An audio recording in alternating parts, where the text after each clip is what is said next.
السلام عليكم ورحمة الله وبركاته. أعوذ بالله من الشيطان الرجيم. بسم الله الرحمن الرحيم. قال الله تعالى في كلام المجيد وفرقان الحميد وإنك لعلى خلق عظيم. صدق الله المولى العظيم.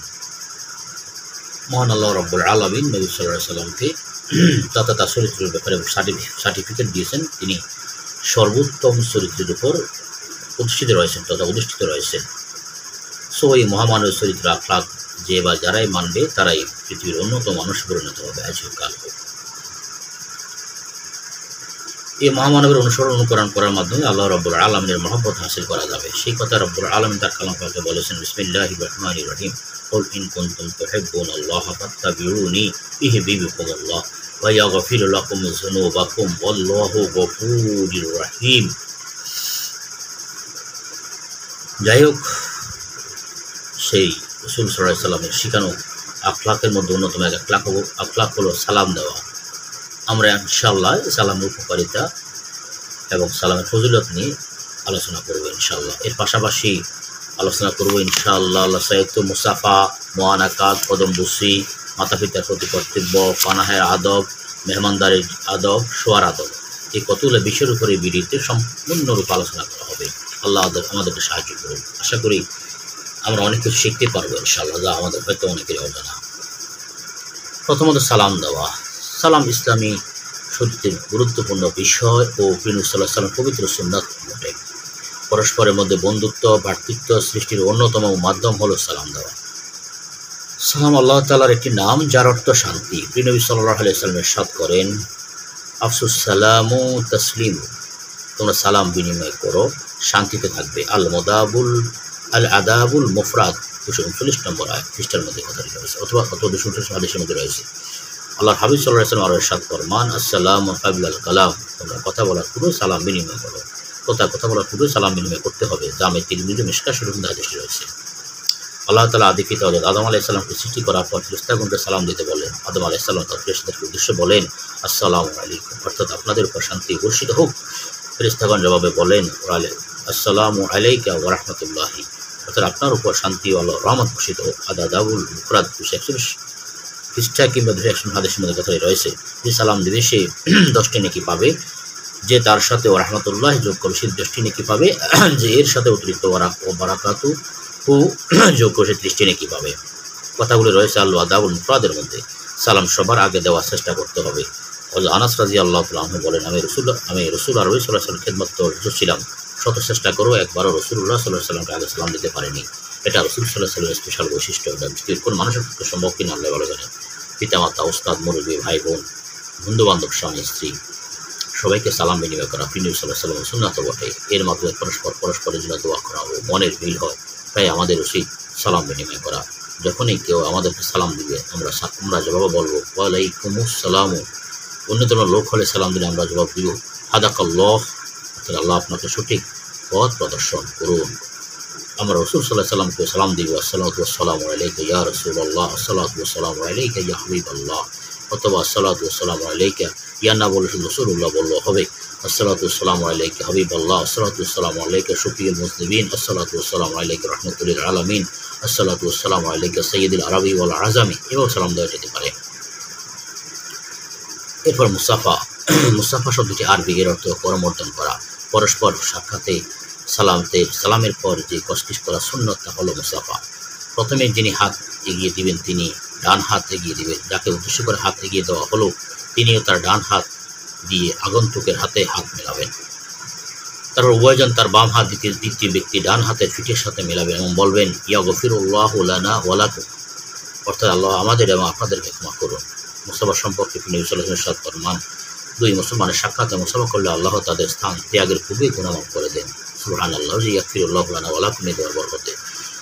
মোয়ানাক শব্দটি আরবি, এর অর্থ ঘাড়ে ঘাড় লাগানো।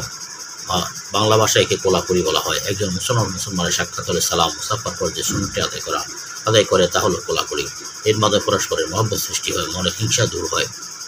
আম্মাদ আশা সিদ্দিক রাদিয়াল্লাহু তাআলা আনহা বর্ণনা করেন, সাহাবী যায়েদ ইবনে হারিসা রাদিয়াল্লাহু তাআলা আনহু কোনো এক সফর থেকে ফিরে এসে রাসূলুল্লাহ সাল্লাল্লাহু আলাইহি ওয়াসাল্লামের সাথে দেখা করতে আসলে তিনি দরজা খুলে তার সাথে মোয়ানাকে কোলাকুলি করলেন এবং তাকে চুমুক খেয়ে আদর করলেন। তিরমিজির মিশকাত শরীফের মধ্যে হাদিসটি রয়েছে। হযরত জাবের ইবনে আব্দুল্লাহ রাদিয়াল্লাহু তাআলা আনহুর সাথে হযরত আব্দুল্লাহ ইবনে উনাইস রাদিয়াল্লাহু তাআলা আনহু দেখা হলে তিনি মুনাফা করেছেন। আল আদাবুল মুফরাদ 237। কোন সমাবেশে বা ঈদের দিনে ধনী দরিদ্র আশরাফ আতরাফের কোনো ভেদাভেদ থাকে না। এই দিনে পরস্পরের কোলাকুলির মাধ্যমে আত্মিক সম্পর্ক বৃদ্ধি করে অনেক দূরের মানুষের কাছের হয়ে থাকে, মনের মাঝে ভ্রাতৃত্ব সৃষ্টি হয়। ইসলাম যে ঐক্য, শান্তি ও সাম্যের শিক্ষা দেয়, মহানতা তার একটি বাস্তব প্রমাণ। Islam is the best complete code of human life. প্রথম প্রতি সম্মান, বড়দের প্রতি সম্মান, ছোটদের প্রতি মায়া মমতা ইসলামের অন্যতম শিক্ষা। বড়দের প্রতি সম্মান প্রদর্শনে তাদের আন্তরিক দোয়া লাভ করা যায়। আলেম বুজুর্গ ওস্তাদের ন্যাকনদ পাওয়ার জন্য কদম মুসে অন্যতম মাধ্যম। আত্মপায়ে মহাব্বতে সম্মান প্রদর্শনের জন্য সুমুখা সুন্নত হযরত সাহিব রাদিয়াল্লাহু তাআলা আনহু বর্ণনা করেন। হযরত আলী রাদিয়াল্লাহু তাআলা আনহু হযরত আব্বাস রাদিয়াল্লাহু আনহুর হাত এবং পায়ের চুম্বন করতে দেখেছি। আল্লাহু আকবার। এছাড়া ও কথাটি রয়েছে আল আদাবুল মুফরাদের মধ্যে 238 পৃষ্ঠায়। এছাড়া উজ্জা ইবনে আমর বলেন, আমরা রাসূল 238 নম্বর হাদিস। হযরত উজ্জা ইবনে আমর বলেন, আমরা রাসূলুল্লাহ সাল্লাল্লাহু আলাইহি ওয়াসাল্লামের সাথে রাসূলুল্লাহ সাল্লাল্লাহু আলাইহি ওয়াসাল্লামের খেদমতে হাজির হলাম। আমাদেরকে বলা হলো, ইনি রাসূল সাল্লাল্লাহু আলাইহি ওয়াসাল্লাম। আমরা তার 2 হাত ও 2 পায়ে ধরেছি এবং চুমু খেয়েছি। আল আদাবুল মুফরাদ পৃষ্ঠা 238। পিতামাতা, ওস্তাদ, বুজুর্গ, আলেম, শ্বশুর শাশুড়ি সহ বড়দের দোয়া নেওয়ার জন্য সোজা হয়ে বসে তাদের পায়ে হাত দিয়ে মুখে মুছে নেওয়ার প্রচলিত রীতি কত মুসিরই বিকল্প রূপ, যা বড়দের মায়া মমতা ও দোয়া পাওয়ার মাধ্যম হিসেবে পরিগণিত। মোস্তাবা আমল। মাতা পিতার প্রতি কর্তব্য। ওয়াবিল ওয়ালিদাইন ইহসানা। এই দুনিয়ায় মাতা পিতা সবচেয়ে আপনজন। রব্বির হামহুমা কামা রাব্বায়ানি সগীরা। এই দোয়াটি পিতামাতার জীবদ্দশাও পড়া যায়, মরে গেলেও পড়া যায়। রব্বির হামহুমা কামা রাব্বায়ানি সগীরা, রব্বির হামহুমা কামা রাব্বায়ানি সগীরা, রব্বির হামহুমা কামা রাব্বায়ানি সগীরা। মাতা পিতার হক কোনো দিন কেউ শোধ করতে পারে না। নবী সাল্লাল্লাহু আলাইহি ওয়াসাল্লামের সাত ফরমান, মায়ের পায়ের নিচে সন্তানের বেহেশত। মহান আল্লাহ তাআলা তার নিজ অধিকারের পরে মাতা পিতার অধিকার রক্ষার নির্দেশ দিয়ে ইরশাদ করেন, তোমার প্রতিপালকের চূড়ান্ত আদেশ, তিনি ব্যতীত অন্য কারো ইবাদত করবে না আর পিতামাতার সাথে সদ্ব্যবহার করবে। আব্দুল্লাহ ইবনে আব্বাস রাদিয়াল্লাহু তাআলা আনহু থেকে বর্ণিত, রাসূলুল্লাহ সাল্লাল্লাহু আলাইহি ওয়াসাল্লাম বলেন, মাতা পিতার সাথে সদ্ব্যবহারকারী পুত্র যখন দয়ার দৃষ্টি তার পিতামাতার দিকে তাকায়, তখন আল্লাহ তাআলা তার প্রতি দৃষ্টির বিনিময়ে একটি করে কবুল হজের সওয়াব লিখে দেন। সাহাবায়ে কেরাম রিজওয়ানুল্লাহ তাআলা আনহু আরজ করলেন, যদি সে প্রতিদিন 100 বার তাকায়, রাসূলুল্লাহ সাল্লাল্লাহু আলাইহি ওয়াসাল্লাম বলেন, সে যদি 100 বার তাকাতে পারে, আল্লাহ তাআলা সর্বাপেক্ষা বড় এবং পবিত্র, অর্থাৎ 100 বার কবুল হজ সওয়াব করে সূরা আল তাআলা আমল ওয়াজিব। তাই পিতামাতার কথা শোনা, তাদের প্রতি সম্মান দেখানো, তাদের খেদমত করা প্রতিটি মুসলমান দায়িত্ব কর্তব্য। মুরব্বীদের সম্মান দাঁড়ানো, মুরব্বীদের সম্মান করাই মেনে দায়িত্ব। নবী সাল্লাল্লাহু আলাইহি ওয়াসাল্লামের সাত ফরমান যে আমাদের ছোটদের স্নেহ করে না, বড়দের সম্মান করে না, সে আমাদের দলভুক্ত নয়। এই সম্মান হতে হবে বয়স, ইলম, আমল ও বুজুর্গের কারণে। রাজা বাদশাহরা সম্মান পাওয়ার আশায় যেভাবে তাদের খাদেমদের দাঁড় করিয়ে রাখে, পুনর্বিজাতি পন্থার সম্মান প্রদর্শন অবৈধ। এইভাবে কোনো নেতা বা আলেম যদি কামনা করে যে তাদেরকে দাঁড়িয়ে সম্মান প্রদর্শন করা হোক, তবে তাদের প্রতিও দাঁড়িয়ে সম্মান প্রদর্শন করা অবৈধ। ওয়ালিউল্লাহ মুহাদ্দিস দেহলভী রাহমাতুল্লাহ আলাইহি বলেন, যদি মুরব্বীর প্রতি দাঁড়িয়ে সম্মান প্রদর্শনের উদ্দেশ্য এই হয় যে খুশি হয়ে তারা দোয়া করবে, তাতে তবে উপকারী। প্রেমী সাল্লাল্লাহু আলাইহি ওয়াসাল্লামের সাত ফরমান, ইচ্ছে বৃদ্ধ মুসলিম ব্যক্তিকে সম্মান করা আল্লাহ তাআলাকে সম্মান দেখানো নামান্তর। ওস্তাদ, মা বাবা, ফির, বাসায় জ্ঞানী ব্যক্তির সম্মানে দাঁড়ালে সামাজিকভাবে তাকে আদব শেখানো হয় এবং তিনিও এই সম্মানের জন্য আন্তরিকতার সাথে সম্মান প্রদর্শনকারীকে কাছে টেনে নেন। পানাহারের আদব, খাবার আগে হাত ভালোভাবে ধুত করতে হবে। বিসমিল্লাহি ওয়া আলা বারাকাতিল্লাহ বলতে হবে। বলে খাবার শুরু করতে হবে। সর্বদা ডান হাত দিয়ে খাবার খেতে হবে। দুধ, চা, পানি অবশ্যই ডান হাত দিয়ে খাবে। বাম হাত দিয়ে খেলে গুনাহ হবে। প্রয়োজনে বাম হাতের সাহায্য নেওয়া যাবে। খাবার সময় হেলান দিয়ে বসা যাবে না। লোকমা একবারে বড় হবে না, ছোট হবে না। পেটে নিজের নিকটস্থ দিক থেকে খেতে হবে। খাদ্যবস্তু পড়ে গেলে তুলি পরিষ্কার করে অথবা দই খেতে হবে। খাদ্যবস্তুর দোষ বের করবে না, পছন্দ না হলে খাবে না। মুখ পড়ে যায় এমন গরম খাদ্য খাওয়া যাবে না। পানাহারের দ্রব্যে ফু দিবে না। অভ্যন্তর থেকে আসা দুর্গন্ধযুক্ত দূষিত হয়।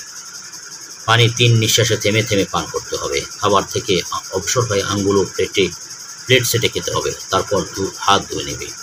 প্রয়োজন মতো নেবে যাতে অপচয় না হয়, কারণ অপচয় করা মারাত্মক গুনাহ। খাবার থেকে অবসর হয়ে দোয়া করবে, আলহামদুলিল্লাহিল্লাযী তু'মানা ওয়া সাকানা ওয়া জা'আলানা মিনাল মুসলিমিন। অর্থ সেই মহান আল্লাহর প্রশংসা, যিনি আমাদেরকে পানার ব্যবস্থা করেছেন, আলহামদুলিল্লাহ, এবং আমাদের মুসলমানদেরকে অন্তর্ভুক্ত করেছেন, আলহামদুলিল্লাহ। আদার আখলাক শুয়ার আদব কিন্তু আল্লাহ রাব্বুল আলামিনের মহান এক নিয়ামত। আল্লাহ তাআলা নিজে ঘোষণা করেন, বিসমিল্লাহির রহমানির রহিম, ওয়াজআলনা নাওমাকুম সুবাতা। আমি তোমাদের জন্য নিদ্রাকে সুখ ও শান্তি হিসেবে নির্ধারণ করেছি। এই সুখ শান্তির জন্য কিছু আদব রক্ষা করা জরুরি। তা হলো এশা নামাজের আগে নিদ্রা না যাওয়া, ওযুর সাথে শোয়ার বিছানায় ডান হাত ডান সোয়ালের নিচে রেখে ডান পাশে কাত হয়ে শোয়া সুন্নত। উপর হয়ে বা বাম কাতে ঘুমানোকে আল্লাহ পছন্দ করেন না। মুখ খোলা রেখে ঘুমাতে হবে যাতে শ্বাস প্রশ্বাসের কোনো অসুবিধা না হয়। ঘুমাবার পূর্বে নিমের দোয়া পড়বে, আল্লাহুম্মা বিইসমিকা আমুতু ইয়া, হে আল্লাহ আমি তোমার নামে মৃত্যু করে যাচ্ছি এবং তোমার নামে জীবিত হয়ে উঠব। 7 ঘুমাবার পূর্বে নিম্নে দুরূদ শরীফ পড়তে ঘুমাবে যাতে নবী সাল্লাল্লাহু আলাইহি ওয়াসাল্লাম সাক্ষাৎ লাভের জন্য ফল আসা যায়। অর্থাৎ যে কোনো দুরূদ শরীফ পড়া যাবে, তবে দুরূদটির কথা স্পেশালি তারা বলেছেন আল্লাহুম্মা সাল্লি আলা মুহাম্মাদিন ওয়া ইতরাতিহি বিআদাদি কুল্লি মা'লুমিন লাক। ঘুম থেকে জাগ্রত হওয়ার পর দোয়াটি পড়তে হবে, আলহামদুলিল্লাহিল্লাযী আহইয়ানা বা'দা মা আমাতানা ওয়া ইলাইহিন নুশুর। সকল প্রশংসা মহান আল্লাহর জন্য যিনি আমাদেরকে মৃত্যু দানের পর আবার জীবিত করেন আর তার দিকে পুনরুত্থিত হতে হবে। সহিহ বুখারী ও মুসলিমের মধ্যে কথাটি রয়েছে। মেহমানদারির আদব, মেহমানকে সম্মান করা, মেহমানদারি করা নবী সাল্লাল্লাহু আলাইহি ওয়াসাল্লামের গুরুত্বপূর্ণ সুন্নত। মেহমানের প্রতি আদব রক্ষার মাঝে রয়েছে বরকত ও রহমত। আল্লাহর হাবিব সাল্লাল্লাহু আলাইহি ওয়াসাল্লাম বলেন, মান কানা ইউমিনু বিল্লাহি ওয়াল ইয়াউমিল আখির ফালিয়ুকরিম দুআফাহু। যে আল্লাহ আখিরাতে বিশ্বাস করে সেজন্য মেহমানকে সম্মান করে। আদব সমূহ নিমূল। মেহমান আগমনে আনন্দ বন্ধুত্ব প্রকাশ করা, সম্মান ও মর্যাদার সাথে অভ্যর্থনা জানাতে হবে। নবী সাল্লাল্লাহু আলাইহি ওয়াসাল্লাম নিজেই মেহমানের খেদমতে থাকতেন, তাই অন্যের মাধ্যম না করে নিজেই মেহমানের খেদমত করা। মেহমানকে খাওয়ানোর জন্য যথাসাধ্য চেষ্টা করা। মেহমানের পরিবারের খোঁজখবর নেওয়া। মেহমানের ওযু, গোসল, টয়লেট, হাত মুখ ধোয়ার ব্যবস্থা করা। মেহমান কোনো অন্যায় করলে তার ক্ষমাসুন্দর দৃষ্টি দেখা। মেহমান বিদায়ের সময় খুশি মনে বিদায় দেওয়া। আল্লাহ রাব্বুল আলামিন আমাদেরকে আল্লাহ সন্তুষ্টির জন্য যে কথাগুলো আলোচিত হয়েছে সেই কথাগুলোর আমল করে আল্লাহ পাকের প্রিয়ভাবে দুনিয়াতে বিদায় তৌফিক দান করুক। ওমর আলাইহিল ওয়ালা। আসসালামু আলাইকুম ওয়া রাহমাতুল্লাহ। আল্লাহুম্মা সাল্লি ওয়া সাল্লিম আলা নাবিয়িনা মুহাম্মদ। আল্লাহুম্মা সাল্লি আলা সাইয়্যিদিনা ওয়া নাবিয়িনা ওয়া শাফিয়িনা ওয়া হাবিবিনা ওয়া তাবিবিনা ওয়া রাব্বিনা ওয়া আলা আলিহি ওয়া আসহাবিহি ওয়া আজওয়াজিহি ওয়া যুররিয়্যাতিহি ওয়া আহলি বাইতিহি ওয়া আহবাবিহি আজমাইন। اللهم صل على روح سيدنا محمد في الأرواح وعلى جسد محمد في الأجساد وعلى قبر محمد في القبور. اللهم صل على روضات محمد في الرياض. اللهم صل على قبر محمد في القبور. اللهم صل على روح سيدنا محمد في الأرواح. اللهم صل على قبر محمد في القبور. اللهم صل على روح سيدنا محمد في الأرواح وعلى جسد محمد في الأجساد وعلى قبر محمد في القبور. ربنا آتنا في الدنيا حسنة وفي الآخرة حسنة وقنا عذاب النار. ربنا ظلمنا أنفسنا وإن لم تغفر لنا وترحمنا لنكون من الخاسرين. اللهم اقصر مالي بغير حساب. اللهم اقصر مالي بغير حساب. اللهم اقصر مالي بغير حساب. اللهم اقصر مالي ولا ولدي. اللهم اقصر مالي ولا ولدي. اللهم صل وسلم على نبينا محمد وعلى آله وصحبه وأزواجه وذرياته وأهل بيته أحبابه أجمعين. يا حي يا قيوم برحمتك أستغيث. برحمتك أستغيث. آمين برحمتك يا أرحم الراحمين.